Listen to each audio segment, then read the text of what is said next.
नमस्कार। आज है मेरे साथ में राजीव शर्मा जी, जो कि क्षेत्रीय मंत्री हैं ब्रज क्षेत्र से बीजेपी में।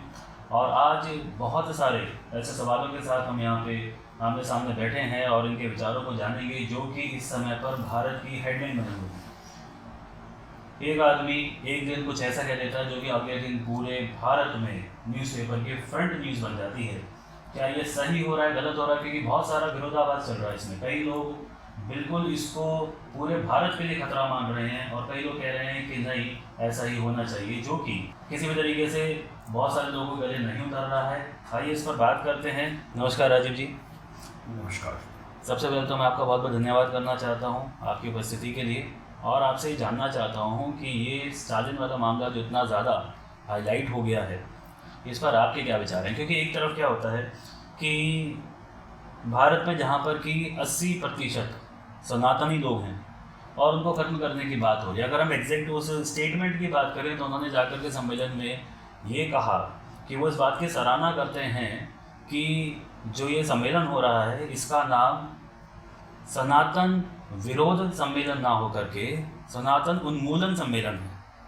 तो इस बात की सराहना करना, ये तो साफ साफ सनातन को ख़त्म करने की बात करना है। उन्होंने यहाँ तक कि उसको बीमारियों के साथ में कंपेयर करते हुए ये भी कह दिया कि जिस तरीके से हम डेंगू को या मलेरिया को या कोरोना को, इनका हम पूरे तरीके से ख़त्म कर देते हैं, इनका विरोध नहीं किया जाता है, इनको ख़त्म कर दिया जाता है, इसी तरीके से हमें सनातन को भी ख़त्म कर देना चाहिए। इस तरह के शब्द इस्तेमाल करना या क्या ये केवल लोगों को अपना नाम बताने के लिए है कि जो लोग उनको जानते नहीं हैं वो उन्हें जाने, एक सस्ती पॉपुलैरिटी वाली बात है, या वाकई में कुछ ऐसा है कि कुछ लोगों को ऐसा लग रहा है कि ये युवाओं के आदर्श हो सकते हैं? क्या विचार हैं आपके इस पर? देखिए, जब राजनीतिक परिवारों के उत्तराधिकारी जब इस तरह की बातें करते हैं तो कई बार ऐसा लगता है कि ये लोग राजनीति में क्यों हैं। भारत विभिन्नताओं का देश है, जिसमें बहुत सारी भाषाएं बोली जाती हैं, बहुत सारी धार्मिक पद्धति है पूजा की, बहुत सारे जैसे कह सकते हैं यूनिटी इन डाइवर्सिटी वाला देश है भारत। इसीलिए कई बार मोदी जी ने कहा है, देश के यशस्वी प्रधानमंत्री जी ने, कि जो परिवारवाद है वह इस देश के लिए बहुत बड़ा खतरा है। क्योंकि जो परिवार से इस तरह के लोग निकल के आते हैं, जिन्हें ना तो भारतीय संस्कृति की समझ है, ना भारतीयों की समझ है, ना सनातन संस्कृति की समझ है। किसी भी देश की संस्कृति उस देश की आत्मा होती है, उस देश के लोगों के हृदय में वह संस्कृति निवास करती है। यह देश भगवान श्री राम और कृष्ण का देश है। स्टालिन जी को शायद कहाँ पढ़े हैं वो मुझे नहीं मालूम, लेकिन उन्होंने इतिहास नहीं पढ़ा भारत का। वह इतिहास जो भारतीयों ने नहीं लिखा, जो उस समय के आक्रांताओं ने या उस समय के जो सरकारें थीं उनके चापलूस लोगों ने लिखा। लेकिन फिर भी 800 वर्ष के लंबे संघर्ष के बाद आज भारत खड़ा हुआ है। विश्व के पटल से तमाम देश खत्म हो गए, यूरोपियन कंट्रीज के बहुत सारे देश खत्म हो गए, ग्रीस खत्म हो गया, रोम खत्म हो गया, लेकिन भारत की सनातन संस्कृति आज भी विद्यमान है और वह विश्व के लोगों के लिए प्रेरणा स्रोत है। जिस सनातन संस्कृति को वो खत्म करने की बात कर रहे हैं, उसे मुगल नहीं खत्म कर पाए, उसे अंग्रेज नहीं खत्म कर पाए, तो स्टालिन क्या खत्म कर सकते हैं उस संस्कृति को। आज हम भारतीय जनता पार्टी के यशस्वी प्रधानमंत्री जी के नेतृत्व में और माननीय योगी आदित्यनाथ जी के मार्गदर्शन में एक भव्य राम मंदिर का निर्माण अयोध्या में हो रहा है।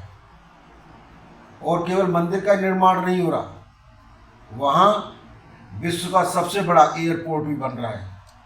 विश्व की सभी सुविधाओं से युक्त, व्यवस्थाओं से युक्त उस नगरी को डेवलप किया जा रहा है, जो कार्य आज़ादी के बाद नहीं हो सका, क्योंकि राम किसी व्यक्ति विशेष के आराध्य नहीं है, राम भारत के आराध्य हैं। भगवान पुरुषोत्तम राम हमारे आदर्श हैं, माता सीता हमारी आदर्श हैं, भरत लक्ष्मण हमारे आदर्श हैं। उस संस्कृति पर हम जीने वाले लोग हैं, उस संस्कृति को उनके बताए हुए मार्ग पर चलने वाले लोग हैं। इसीलिए मैं ये कह सकता हूँ कि जो परिवारवाद है, निसंदेह इस भारत के लिए यह परिवारवाद बहुत बड़ी खतरे की घंटी है। केवल स्टालिन ही नहीं, आप राहुल गांधी जी की बात करिए, वो भारत तोड़ो यात्रा पर निकलते हैं। भारत तो भाई भारत है, आप तो उस परिवार की राजनीति करते हैं जहां उपनिवेशवाद की विचारधारा पल्लवित और पोषित हुई।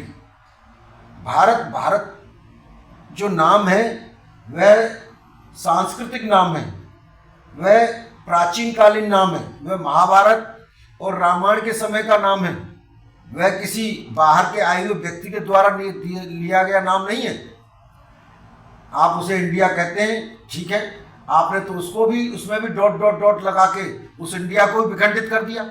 आप किस भारत को जोड़ने की बात करते हैं? आपके संस्कार, आपकी संस्कृति, आपकी विचारधारा कहीं भी भारत से मेल नहीं खाती। जो INDA करके जो ये संगठन बना है, ये किसी भी तरह से भारत की मूल विचारधारा से कहीं भी मेल नहीं खाता। इनका केवल अपने परिवार को बचाना है, अपनी धन संपत्ति को बचाना है और अपने आप को बचाना है। इसके अलावा इनका भारत की संस्कृति, भारत की विज्ञान, भारत के सैनिक, भारत की अन्य व्यवस्थाओं से, सभ्यताओं से इनका कहीं कोई ताल्लुक नहीं है। अब बात जब यहाँ पे परिवारवाद की आ गई है, तो यहाँ पर हम ये भी समझ लेते हैं कि एक तरफ MK करुणानिधि जी, जिनका कितना बड़ा नाम था, उसकी वजह से या हो सकता है कि उसका कुछ सपोर्ट रहा हो। उसके बाद में MK स्टालिन जी, जो कि तमिलनाडु में समय पे चीफ मिनिस्टर हैं, मुख्यमंत्री हैं, अपने आप में एक काफ़ी बड़ा ओहदा हो जाता है, पद हो जाता है। अब उनके बेटे हैं, यहाँ पे तीसरा नाम जुड़ जाता है उसी परिवार का, उदयनिधि जी, जो कि आज के डेट में राज्य मंत्री हैं, स्टेट मिनिस्टर हैं, युवा कल्याण और खेल मामलों के। तो जिनका एक पूरा जो फैमिली बैकग्राउंड है, पूरा परिवार ही इस समय कह सकते हैं एक तरीके से राजनीति में है, क्या वो बिना सोचे समझे ऐसे कुछ भी कह रहे हैं? ठोस बात होनी चाहिए इसमें, क्योंकि मैं तो ये देख पा रहा हूँ कि इनका जो पूरा परिवार है वो ही जब राजनीति में है, जैसे किसी बिजनेसमैन के घर से ही कोई दूसरा उनका कोई बच्चा है, वो भी बिजनेस की बहुत सारी सेंस लेकर के अपने परिवार में पला पड़ता है, मतलब बड़ा होता है। तो बड़े होते होते उसको बहुत सारी चीज़ों का अपने आप ही एक अच्छा आइडिया हो जाता है। ये लोग इस तरीके से पॉलिटिक्स में हैं, तो इनको भी एक अच्छा आइडिया होगा मेरे ख्याल से। देखिए, जो चीज़ें हमें कई बार विरासत में मिलती हैं, चूँकि करुणानिधि जी के पुत्र MK स्टालिन और उनके पुत्र उदयनिधि स्टालिन, इस कारण से आज वो तमिलनाडु में राज्य मंत्री हैं। यह उनकी पारिवारिक योग्यता हो सकती है, लेकिन अगर हम राजनीतिक योग्यता की बात करें तो आज जब देश विश्व में भारतीय संस्कृति का जय जयकार कर रहा है, जैसे अभी हमने हमारे देश के वैज्ञानिकों ने चंद्रयान को चांद पर उतारा, दक्षिण ध्रुव पर उतारा, जहां शायद ये विश्व में भारत की पहली उपलब्धि है। और इसी तरह से उसके तुरंत बाद आदित्य L1 हमने लॉन्च किया है। तो वो साइंटिस्ट, वो वैज्ञानिकों को भी अगर उन्होंने पढ़ा होता तो शायद इस तरह की बात नहीं करते, क्योंकि उन्होंने कहा है कि तमाम खोजें, तमाम विज्ञान हमारे भारतीय शास्त्रों के अंदर है। क्योंकि भारत का अर्थ भी अगर उनकी समझ में और उनकी जानकारी में होता तो भी शायद वो इस तरह की बात नहीं करते। भारत, वह भारत प्रकाशमान देश है। भारत से मीन्स भास्कर, भा से भास्कर, भा से प्रकाश, भा से आभा, उस प्रकाश में रत रहने वाला, सदैव प्रकाश की खोज करने वाला देश भारत है। यहाँ तमाम ऋषि मुनि हुए, संत हुए, महात्मा हुए, जिन्होंने लगातार खोज की। किसके लिए की? मानवीय सभ्यता के लिए। उन्होंने केवल भारत के लिए खोज नहीं की, उन्होंने पूरे ब्रह्मांड के लिए, पूरी मानव जाति के लिए खोज की, ताकि मानव जाति अच्छे से रह सके। योग, हमने विश्व को योग दिया है ताकि विश्व स्वस्थ रह सके, विश्व के लोग अपने आप को मानसिक और शारीरिक रूप से स्वस्थ रख सकें। हमने योग दिया है। आज भारत जब यूएनओ में बैठता है तो सबसे पहले प्रकृति संरक्षण की चिंता करता है, जलवायु की चिंता करता है, इस पृथ्वी पर टेम्परेचर कैसे कम हो इसकी चिंता करता है। लेकिन जो परिवारवाद से राजनीति में आते हैं, वो उन्हें कोई चिंता नहीं है इस देश की, उन्हें केवल और केवल चिंता अपने परिवार की है, अपनी राजनीति को कैसे बचाए रखें। आप उत्तर प्रदेश का उदाहरण लीजिए। उत्तर प्रदेश में आदरणीय मुलायम सिंह जी के बेटे हैं, उन्होंने अपने चाचा को राजनीति से बेदखल कर दिया, पिता को भी उन्होंने अवज्ञा करनी शुरू कर दी। उनका केवल लक्ष्य था कैसे मैं राजनीति को बचाऊं। और तो और जिस तरह से स्टालिन कह रहे हैं कि हमें सनातन संस्कृति को खत्म करना है, जो हमारे देश के वैज्ञानिकों ने अपने जीवन को जोखिम में रखकर लगातार दिन रात काम करके एक कोविड इंजेक्शन को बनाया, उसको उन्होंने बीजेपी की वैक्सीन बोल दिया। तो ये लोग जो अगर कह सकते हैं हम, जो INDIA इंडिया जो कहते हैं अपने आप को, ये इनके अंदर कहीं से भारतीय विचारधारा नहीं है। ये एक तरह से घमंडिया ग्रुप है, घमंडी लोगों का ग्रुप है। ये उन लोगों का ग्रुप है जिन्हें राजनीति विरासत में मिली है, जिन्होंने संघर्ष नहीं किया है, जिन्होंने कभी भारत को जाना नहीं है, ये वो लोग हैं। इसीलिए ये साइंटिस्टों का विरोध करते हैं, ये सर्जिकल स्ट्राइक का विरोध करते हैं, ये जब हमारे साइंटिस्ट कोविड वैक्सीन बनाते हैं उसका विरोध करते हैं। और तो और कई बार तो संसद में भी ऐसी बातें होती हैं कि उनको लगता है कि नहीं, भारत कुछ नहीं कर सकता। इस तरह के भी वक्तव्य विपक्षी लोग देते हैं कि नहीं साहब, भारत को ये स्वप्न नहीं देखना चाहिए, भारत को तो जो है और बहुत सारे काम करने चाहिए, भारत को चंद्रमा पे जाने की और सूर्य पे जाने की क्या जरूरत है। तो ये वो लोग हैं जो भारत को आगे बढ़ता हुआ नहीं देख रहे, ये भारतीयों को नहीं देखना चाहते आगे बढ़ते हुए। आपको पिछले जब से 2014 से हमारी भारतीय जनता पार्टी की सरकार बनी है मोदी जी के नेतृत्व में, उससे पहले आप देखते होंगे आए दिन कांग्रेस के नेता इलाज कराने के लिए बाहर जाते थे। कोई अमेरिका जा रहा है, कोई लंदन जा रहा है, कोई कहीं जा रहा है। क्यों? कि आपको अपने देश के डॉक्टरों पर भरोसा नहीं है, आपको देश की जो हमारे हॉस्पिटल है उन पर भरोसा नहीं है, आप इनको अपडेट नहीं कर रहे, आप इनको अपग्रेडेशन में नहीं लेके आ रहे। तो ये जो क्योंकि इन्हें केवल अपनी चिंता है, इसकी देश की चिंता नहीं, देश के नागरिकों की चिंता नहीं। कोविड काल में आपने देखा होगा कि हमने अपनी चिकित्सा व्यवस्था, हेल्थ सर्विस को भी अपग्रेड किया और ज़रूरत पड़ने पर हमने इन अ वेरी शॉर्ट पीरियड हमने अस्थायी हॉस्पिटल्स का निर्माण किया। तो ये भारत की, अपने भारतीय जनता पार्टी की, माननीय मोदी जी की, माननीय योगी जी की अपने लोगों के प्रति प्रतिबद्धता है कि हम अपने लोगों की चिंता कैसे करें। यह भारतीय जनता पार्टी का मूल है कि हम राष्ट्रनीति के राजनीति में हैं। हम किसी को बचाने के लिए, किसी किसी धन संपदा को बचाने के लिए, किसी को घराने को बचाने के लिए हम राजनीति में नहीं हैं। अगर आपने कभी डॉक्टर सुब्रमण्यम स्वामी जी को सुना हो तो उन्होंने कई बार विपक्ष की नेता पर आरोप लगाए हैं और उन्होंने कहा है कि अगर मैं झूठ बोलता हूं तो वो मेरे ऊपर मुकदमा करें, लेकिन वो ऐसा साहस आज तक नहीं कर पाए। क्यों? कि वह लोग केवल दिखावे के लिए अपने कोट के ऊपर जनेऊ पहन के या चुनाव के समय में माथे पे टीका लगा के घूमने से वे भारतीय नहीं हो जाएंगे। उसके लिए उन्हें भारत को समझना पड़ेगा, भारत की आत्मा को समझना पड़ेगा।